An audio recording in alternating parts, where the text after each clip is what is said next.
You know what breaks a man faster than losing money? Watching the people he loves suffer because of a mistake he didn't even make. Jack stood in the middle of his farm, hands deep in his pockets, staring at dirt that cost him everything. His mother invested in land. Good land, she thought. Development zone, future profits. Except the government rezoned it. Planned area, no buyers, no way out. And now the bank loan was due in days. His employee Vin just quit. Not because of anger, because even the people who believed in Jack could see the ship sinking. "I have family matters," Vin said, but Jack heard what he didn't say. "I need to jump before this company drowns." The truth was simpler and uglier than that. Since Lunar New Year, Jack's company hadn't signed a single new contract. Old projects were finishing, new ones, nothing. He'd already sold his car, extended the bank deadline by 10 days, and still, he was short, way short. His mother wanted to sell the house Jack designed for her, the house that held every memory of them rebuilding a life together. She said it so calmly, like it was just bricks and wood. "I made the mistake, son. Let me fix it." But here's the thing. Jack looked at the farm stretching out in front of him. 2 hectares of soft soil, half-finished infrastructure, vegetable beds Tu Tien had planted with her own hands. This wasn't just land. This was the life they were building. Cornrows, chili peppers drying in the sun. A future that didn't require a tie or a boardroom. Tu Tien was out in the field right now, hoeing ground for more corn. She'd been harvesting chilies all morning in the heat, then came home and made chili paste. Ginger, garlic, lemongrass, onions, 2 jars worth, enough to last a year. She did it without being asked, without complaining, just steady, quiet work. When Jack came home and saw her there digging in the dirt, he felt something crack open in his chest. "I know you're trying your best," she said, not looking up from the hoe. "So I want to try a little harder too." That's not nothing. That's everything. Jack had a choice to make, and both options felt like losing. Sell the house, break his mother's heart, erase the memories. Or sell the farm, destroy the only place where he and Tu Tien could breathe, where life felt simple, where work meant planting corn, not chasing contracts that never came. He'd already posted the farm online. Within hours, a real estate agent showed up unannounced, walking the property, taking notes. Professional, efficient. The kind of efficiency that makes your stomach turn because it means this is real now. "Why would you sell such a beautiful farm?" the agent asked. Jack wanted to laugh or scream. Instead, he said, "I need money for something." The agent nodded, took photos, said he'd get back to them in 2 days. 2 days. Jack watched him leave, then turned back to Tu Tien. She was still working, still hoeing, still pretending this wasn't tearing her apart too. The chili paste sat cooling on the stove. Rows of dried chilies hung in the kitchen. Corn seeds waited in her hand, ready to be planted. And here's what nobody saw coming. Jack realized something standing there in the dirt, watching Tu Tien work. His mother was going back to the countryside anyway. She'd already decided. Not because she was giving up, because she trusted him. She wanted to give him space to focus, to fight, to fix this without worrying about her. But what if they didn't need to fix it the way everyone thought? What if the farm wasn't the thing they sacrificed?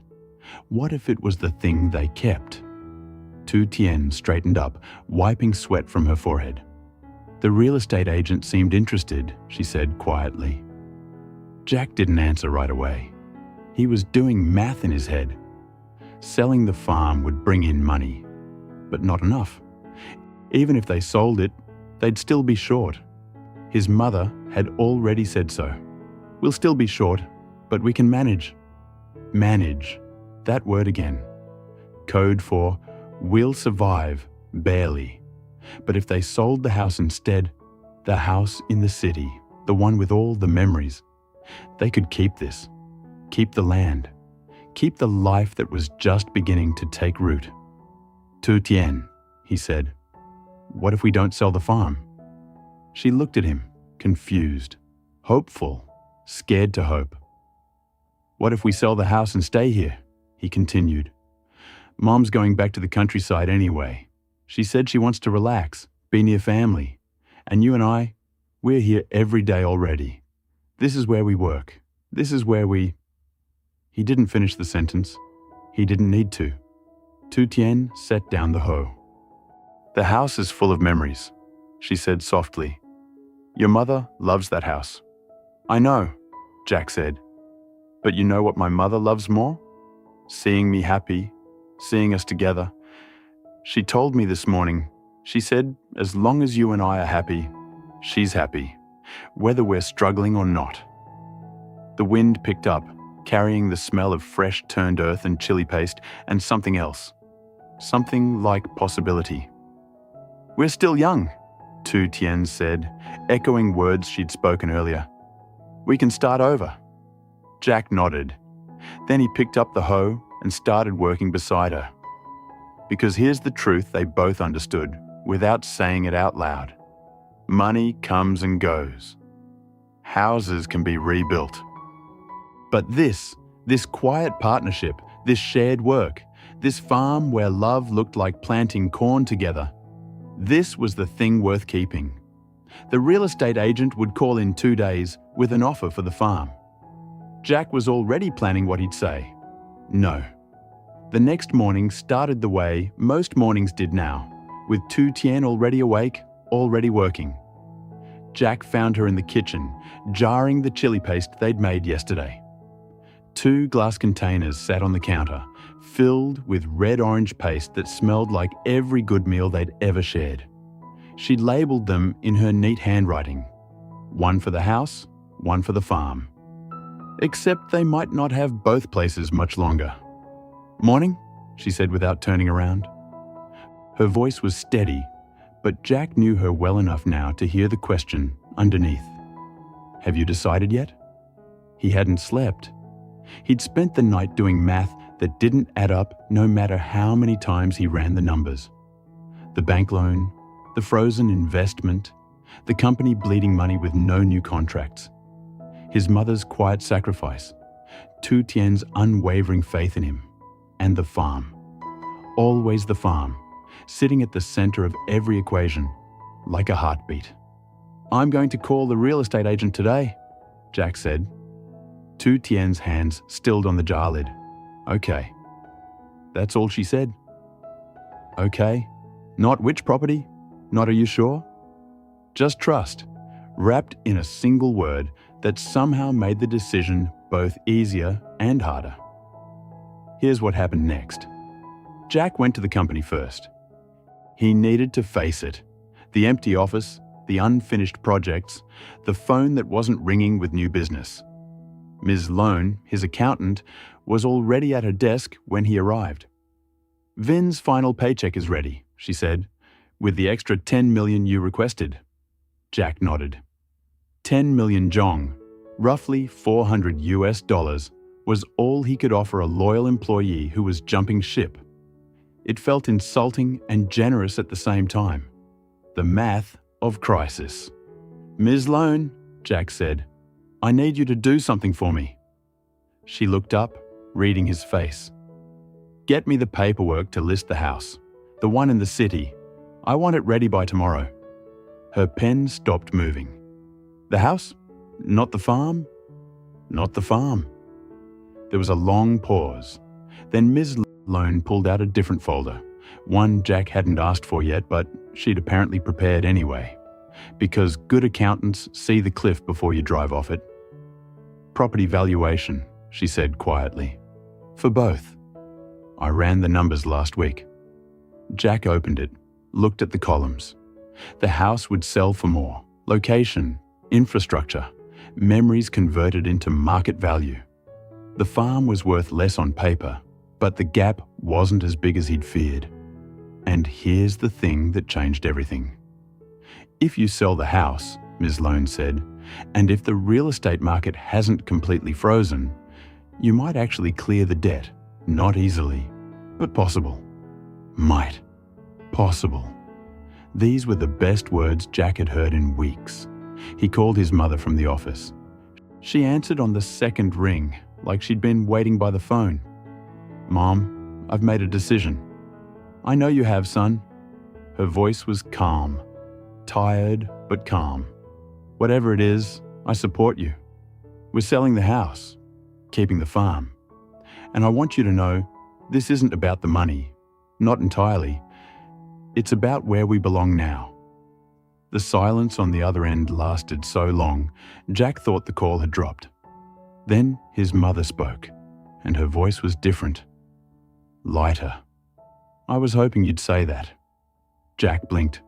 "What?" "Son, I'm 73 years old. I've lived in cities and villages and everything between. That house was beautiful. You built it for me, and I'll never forget that. But you know what I see when I look at that farm? I see you and Tu Tien planting corn together. I see her making chili paste in a kitchen that smells like home.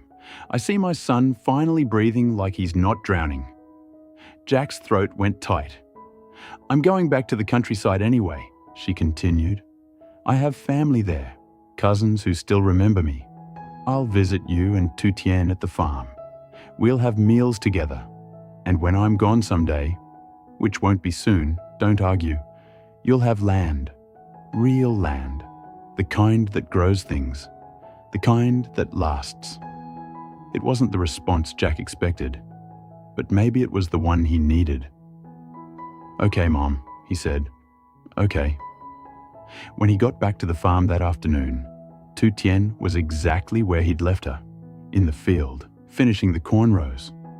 She'd planted both varieties now, white corn on one side, sticky corn on the other.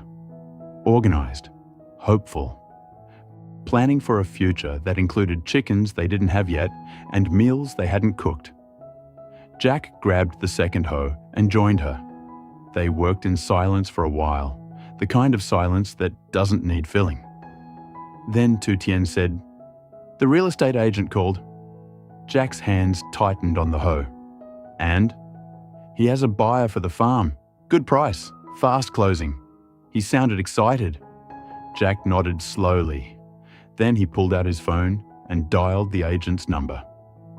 "Hello, this is Jack. I got your message?"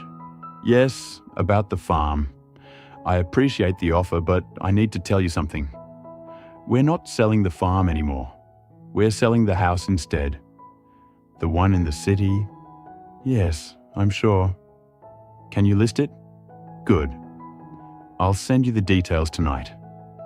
He hung up. Tu Tien was staring at him, hoe frozen mid-swing.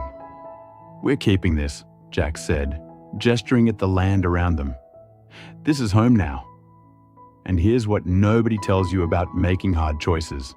Sometimes the right one doesn't feel triumphant. It feels quiet. It feels like planting corn in soft dirt while the woman you love tries not to cry." Tu Tien set down her hoe and walked over to Jack. She didn't say anything, just stood there with dirt on her hands and hope in her eyes. "We're still young," Jack said, repeating her words back to her. "We can start over." She nodded. Together? Together. The only math that ever really mattered. The house sold in 4 days. Not the slow, agonizing process Jack had braced himself for. Not weeks of showings and negotiations and sleepless nights wondering if they'd made the right choice. 4 days. A young family from the city, professional couple with a baby, saw the listing and made an offer within hours. Jack signed the papers in Ms. Lone's office, his hand steadier than he expected. "It's done," she said quietly, sliding the final document across the desk. Done. The house where he'd carried his mother across the threshold, after designing every corner for her comfort. The kitchen where they'd shared 1,000 meals. The room where he'd first told Tu Tien he loved her. all of it, converted into numbers on a bank transfer that would clear his mother's debt and give him one more chance. But here's what surprised him. He didn't feel empty. He felt light. The farm was waiting. When Jack got back that afternoon, the place looked different somehow. Or maybe he was just seeing it clearly for the first time. Not as a backup plan. Not as the thing they'd sacrifice when the money ran out. As home. Tu Tien had been busy. The corn rows they'd planted together were already showing tiny green shoots pushing through the soil.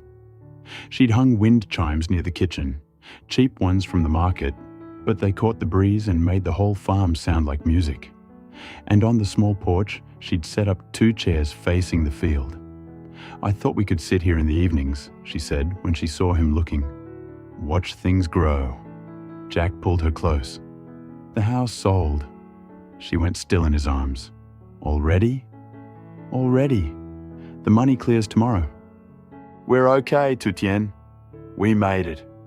She didn't cry. Tu Tien never cried, not where anyone could see. But her breath hitched once, and Jack felt her fingers dig into his shirt like she was holding on to something that might disappear if she let go. "Your mother," Tu Tien whispered. "Does she know?"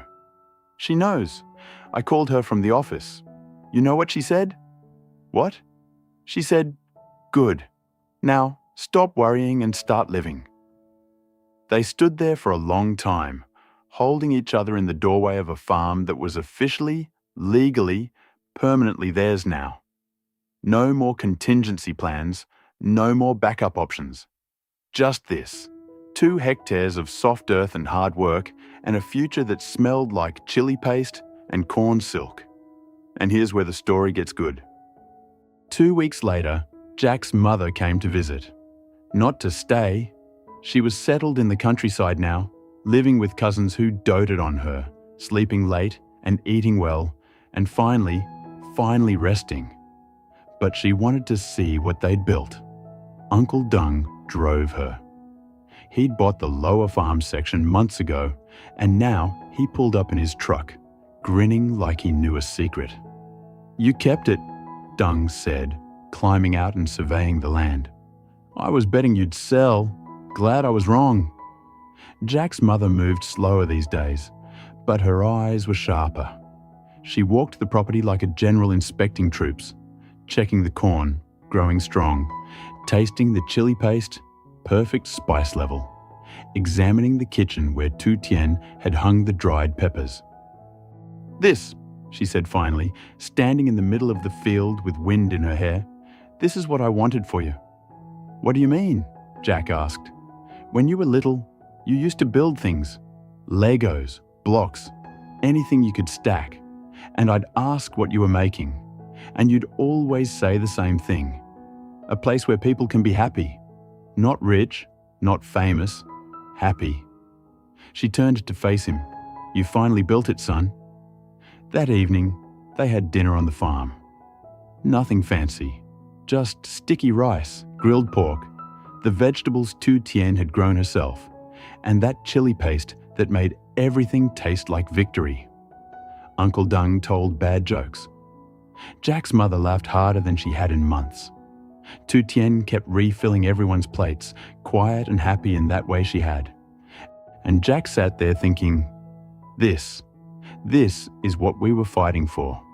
Not the house, not the company's reputation, not some abstract idea of success measured in contracts and cash flow.